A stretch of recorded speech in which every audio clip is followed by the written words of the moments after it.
Assalamualaikum warahmatullahi wabarakatuh. Halo, perkenalkan kami dari kelompok 4 yang beranggotakan Fitria, Rusda Hafifah, dan saya sendiri Rizky Ramadan. Di sini kami akan menjelaskan tentang apa itu Story Media Board, rancangan Story Media Board, dan materi Story Media Board untuk kelas 1 dan kelas 2 yang telah kami buat. Kalau begitu, selamat menyaksikan. Menurut Jubele Enterprise, dalam buku 30 bisnis berbasis ide bagi siapapun tahun 2010, secara sederhana storyboard adalah papan cerita. Dalam arti luas, storyboard adalah rangkaian sketsa gambar yang digunakan untuk menggambarkan alur cerita. Dilansir dari Merriam-Webster, storyboard merupakan sketsa yang disusun secara berurutan, menggambarkan perubahan penting dari adegan dan aksi dalam pengambilan gambar.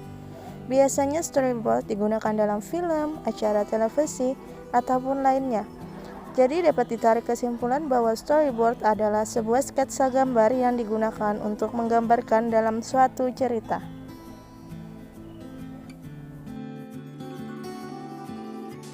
Di sini rancangan Story Media Board untuk kelas 1 tema 3, kegiatanku, di mana guru akan menjelaskan tentang Pancasila.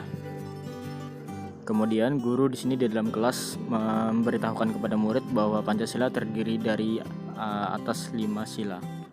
Kemudian guru mengajak siswa untuk melafalkan bunyi Pancasila itu tersebut. Siswa kemudian bersama-sama melafalkan Pancasila tersebut. Kemudian di sini guru menjelaskan kepada siswanya bahwa mereka yang melafalkan tadi tersebut adalah Pancasila. Dengan begitu, akhirnya murid mengetahui bunyi dari 5 sila dasar dari Pancasila tersebut.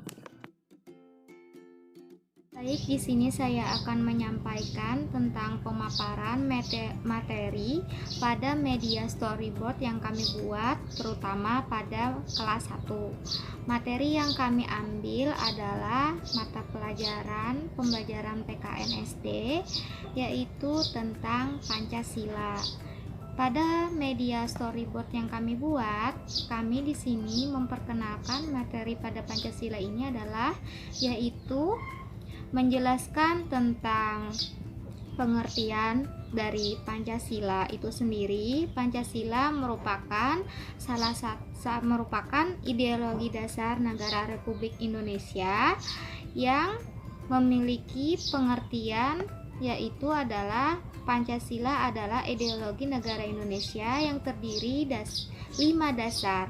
Pancasila sendiri memiliki arti yaitu panca artinya 5 dan sila artinya dasar, dan merupakan Pancasila adalah dasar negara Indonesia yang terdiri atas 5 dasar.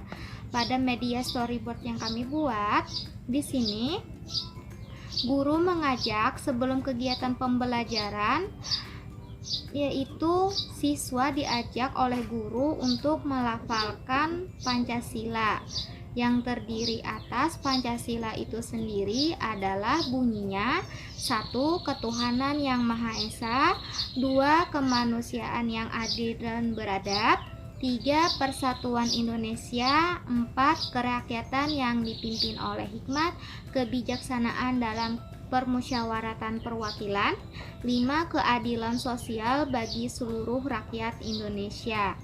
Setelah dijelaskan beberapa isi dari Pancasila pada media storyboard yang kami buat ini, setelah selesai guru menyampaikan kepada siswanya bahwa itulah tadi pemaparan dari lafal bunyi dari Pancasila itu sendiri. Kemudian di sini adalah rancangan Story Media Board untuk kelas 2, tema 3, tugasku sehari-hari. Menjelaskan atau menceritakan tentang Nino yang terlambat masuk ke sekolah. Di mana di sini diceritakan bahwa Nino yang akan terlambat ke sekolah karena telah bangun kesiangan. Nino kemudian di sini bersiap-siap untuk pergi ke sekolah, di mana dia sedang menunggu bus sekolah. Nino kemudian setelah sampai di sekolah, dia pun berlari agar tidak terlambat masuk ke dalam kelas. Namun Nino tetap terlambat untuk memasuki kelas. Dia pun meminta maaf kepada bu guru di kelas. Nino kemudian dihukum berdiri di depan kelas dan berjanji tidak akan mengulangi kesalahannya lagi. Kemudian di sini guru menjelaskan tentang kesimpulan bahwa patuhilah tata tertib baik di rumah maupun di sekolah. Selanjutnya adalah materi pada storyboard yang kami buat ini adalah ditunjukkan untuk kelas 2 SD. Di sini kami mengambil materi pada pembelajaran PKN SD untuk terkhususnya kelas 2 yaitu tentang tata tertib yang diajarkan. Di sini kami membuat media storyboard ini adalah yaitu tentang mengajarkan tata tertib, bahwa tata tertib masuk sekolah. Di sini ada yaitu Nino. Nino adalah seorang murid kelas 2 SD. Namun dia terlambat datang ke sekolah karena bangun kesiangan. Sehingga Nino pada waktu ingin pergi ke sekolah ketinggalan bus dan Nino datang ke sekolah di dalam kelas terlambat. Lalu Nino dimarahi oleh gurunya karena keterlambatannya tersebut datang ke sekolah. Alhasil Nino pun merasa menyesal atas kesalahannya terlambat datang ke sekolah tersebut. Sehingga hal tersebut menjadi pelajaran bagi Nino bahwa Nino berjanji tidak akan terlambat lagi ke sekolah. Jadi pada media storyboard yang kami buat ini adalah yaitu mengajarkan tentang tata tertib baik di rumah maupun di sekolah. Baik, itu tadi adalah paparan dari materi kami tentang story media board untuk kelas 1 dan kelas 2. Terima kasih telah menonton. Wassalamualaikum warahmatullahi wabarakatuh.